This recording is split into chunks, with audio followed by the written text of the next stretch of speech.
pembagian kekuasaan dengan nama res politicae, di mana ada lembaga legislatif sebagai pembuat undang-undang, eksekutif sebagai pelaksana undang-undang, dan yudikatif sebagai penegakan hukum. Di sini saya akan membahas secara mendalam mengenai lembaga legislatif sebagai pembuat undang-undang. Nah, mengapa perlu audit hukum terhadap lembaga legislatif? Alasannya yang pertama adalah sebagai pertanggungjawaban, di mana audit hukum itu perlu dilakukan kepada lembaga legislatif sebagai pertanggungjawaban mereka, yakni sebagai wakil rakyat akan melaksanakan tugas negara secara demokratis. Kemudian yang kedua adalah untuk mencegah penyalahgunaan wewenang, di mana audit hukum itu perlu dilakukan terhadap lembaga legislatif untuk mencegah penyalahgunaan wewenang mereka agar tidak semena-mena. Kemudian yang ketiga adalah untuk menjamin kewenangan agar dilaksanakan secara sah, efektif, dan efisien sesuai dengan tujuan. Kemudian yang keempat adalah untuk pengungkapan informasi agar pengungkapan informasi dapat dilakukan secara terbuka dalam hal khususnya dalam hal pengambilan keputusan politik untuk menjamin keabsahan keputusan yang dilakukan.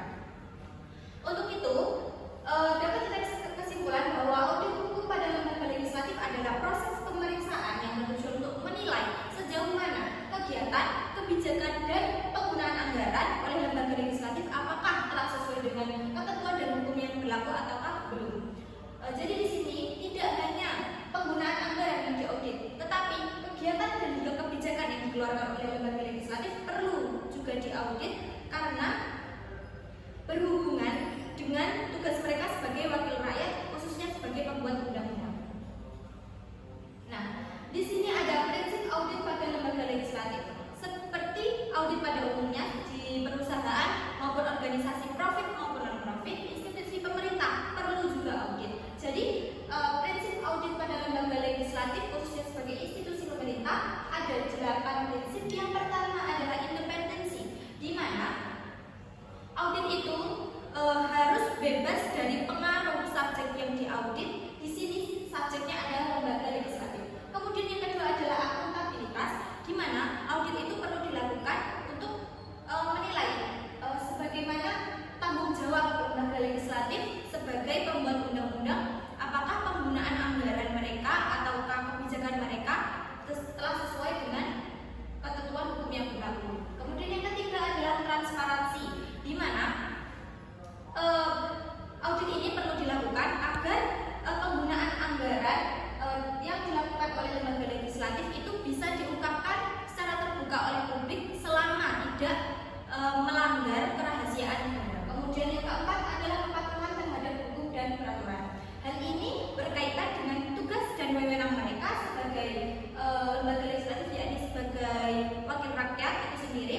Jadi apakah tugas mereka sudah patuh terhadap hukum dan peraturan ataukah belum? Kemudian yang kelima adalah profesionalisme, di mana auditor itu harus profesional dalam menjalankan tugas mereka.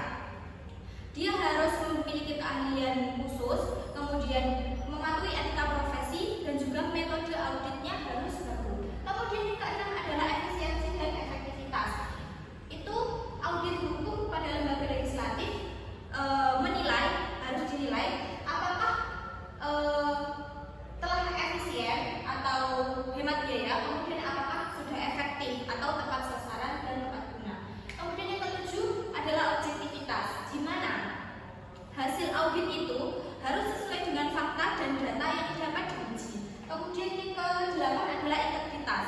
Jadi auditor itu harus memiliki integritas dan kejujuran tanpa memihak untuk menjaga martabat lembaga maupun auditor itu pribadi. Kemudian siapa yang mengaudit lembaga legislatif? Di sini ada BPK dan juga Inspektorat Internal. BPK ini terdapat tugas BPK ini terdapat dalam Undang-Undang Nomor 15 Tahun 2006 tentang Badan Pemeriksaan Keuangan, di mana BPK adalah lembaga yang bebas dan mandiri, di mana dia itu mengelola dan dia itu mengawasi terhadap pertanggungjawaban keuangan negara. Kemudian yang kedua adalah Inspektorat Internal, sesuai dengan Peraturan Pemerintah Nomor 60 Tahun 2008 tentang sistem pengendalian intern pemerintah, bahwa aparatur pengendalian intern pemerintah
dia itu dikelompokkan menjadi sistematis, misalnya kayak peraturan perundang-undangan tentang pendidikan ataupun tentang kesehatan seperti itu. Kemudian yang ketiga adalah melakukan pemetaan secara sistematis terhadap putusan Mahkamah Konstitusi. Nah, di sini juga dapat dipetakan putusan Mahkamah Konstitusi khususnya terhadap sengketa antar lembaga negara maupun terhadap pengujian undang-undang. Perbedaannya dengan yang kedua adalah di sini adalah terkait tentang putusan Mahkamah Konstitusi tentang pengujian undang-undang. Namun di sini bukan seperti itu. Nah, ini hanya dipetakan mengenai kelompok-kelompoknya, yang ini untuk putusan Mahkamah Konstitusi saja. Kemudian yang keempat adalah pengumpulan dan pemeriksaan terhadap dokumen otentik.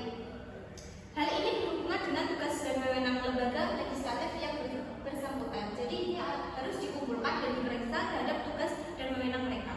Kemudian yang kelima adalah pemeriksaan fisik terhadap keputusan atau dokumen resmi. Jadi di sini auditor itu harus telaten dalam memeriksa baik itu dalam keanggotaan, pembentukan anggota, pemilihan pimpinan, kemudian rapat, daftar hadir rapat maupun risalah rapat. Jadi di sini harus dilakukan pemeriksaan secara sistematis terhadap hal-hal tersebut agar ditemukan fakta atau data secara konkret. Kemudian yang keenam adalah wawancara dengan pihak-pihak yang terlibat dalam pengambilan keputusan. Wawancara ini perlu dilakukan untuk mendukung data-data ataupun fakta yang telah ditemukan oleh auditor tadi. Kemudian yang ketujuh adalah menganalisa kesesuaian pelaksanaan tugas dan kewenangan lembaga legislatif. Di sini data dan fakta yang telah ditemukan oleh auditor akan dianalisa apakah telah sesuai dengan ketentuan peraturan perundang-undangan ataukah belum. Kemudian yang kedelapan adalah hasil analisa didiskusikan dengan auditing. Jadi setelah selesai melakukan analisa, hasilnya akan didiskusikan kepada auditing untuk mengetahui tanggapan mereka terhadap hasil yang diaudit oleh auditor. Kemudian yang kesembilan adalah membuat kesimpulan dan rekomendasi. Jadi auditor itu harus membuat kesimpulan dan rekomendasi agar kedepannya audit yang dilakukan terhadap lembaga legislatif lebih baik lagi. Kemudian yang ke-10 adalah menyusun laporan hasil audit. Setelah semua tahap telah selesai dibuat, auditor harus menyusun laporan audit secara sistematis. Selanjutnya adalah hasil audit dan acuan analisisnya. Nah, dari tahap-tahap yang telah dilakukan akan menghasilkan 4 kriteria hasil audit. Yang pertama adalah clean and clear sebagai wujud tingkat kepatuhan tertinggi, di mana di sini adalah baik ketentuan, prosedur maupun kewenangan atau tugas yang dilakukan oleh lembaga legislatif itu telah sesuai dengan peraturan perundang-undangan dan tidak ada pembebanan maupun permasalahan hukum yang dialami oleh auditing. Kemudian yang kedua, clean but not clear sebagai wujud tingkat kepatuhan tinggi. Di sini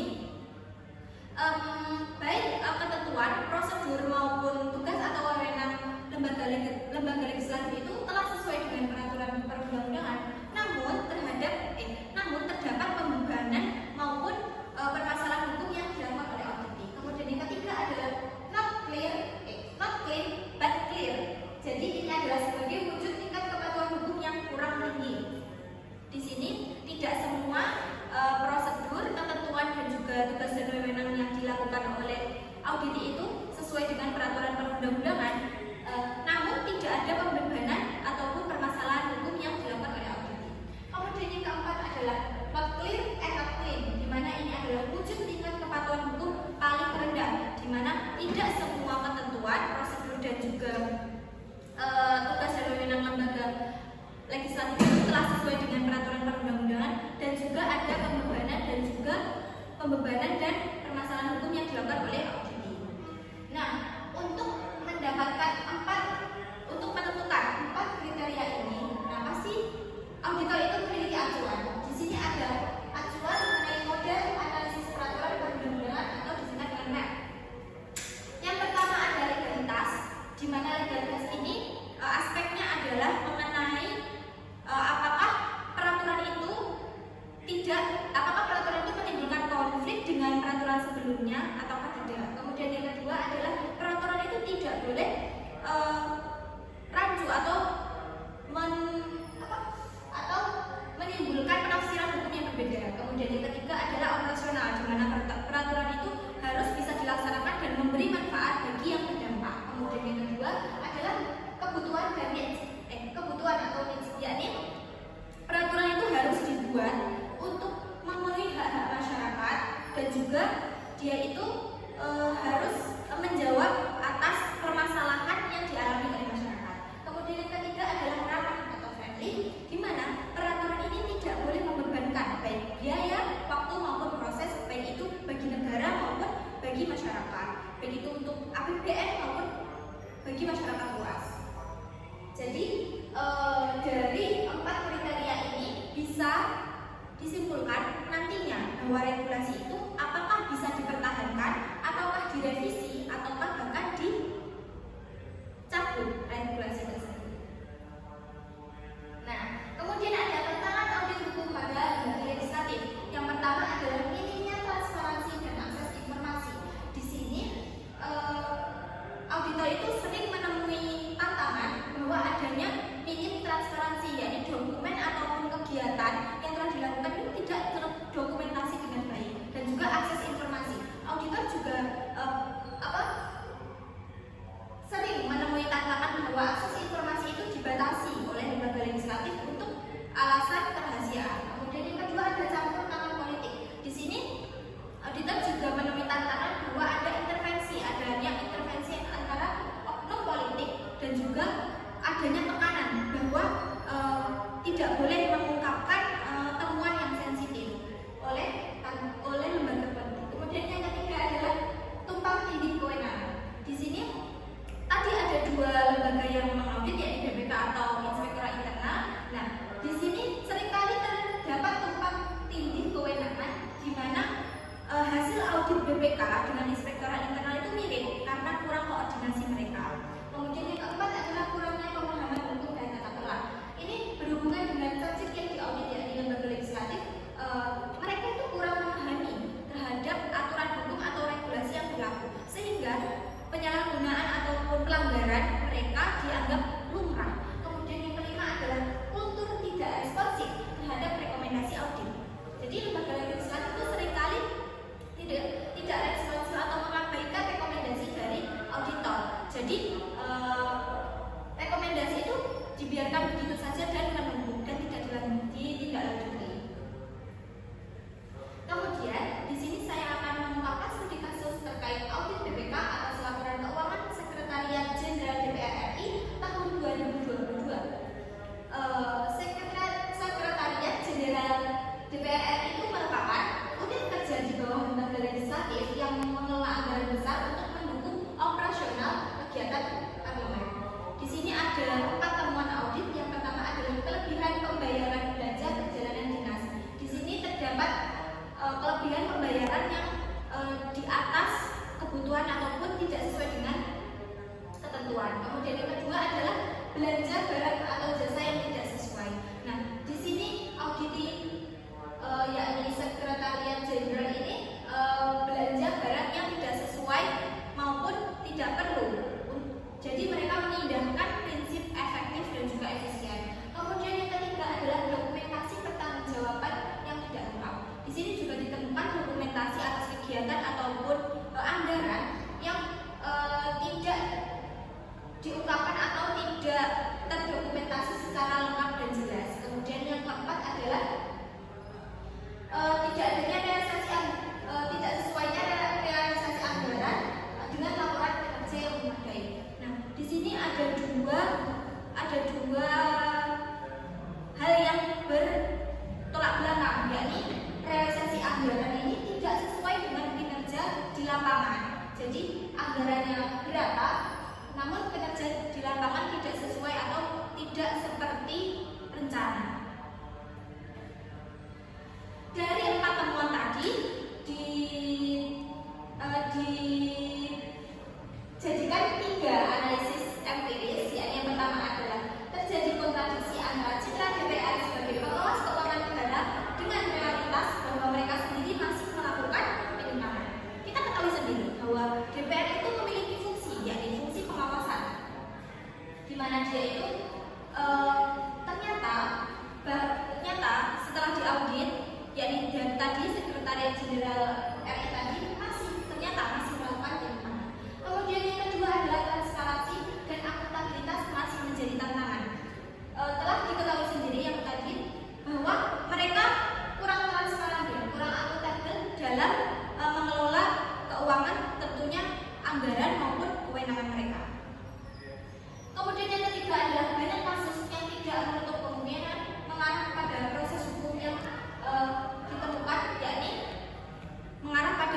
dana.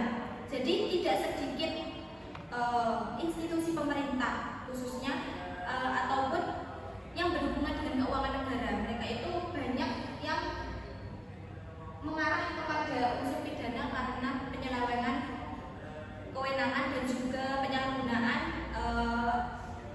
dana yang dilakukan oleh lembaga legislatif itu sendiri.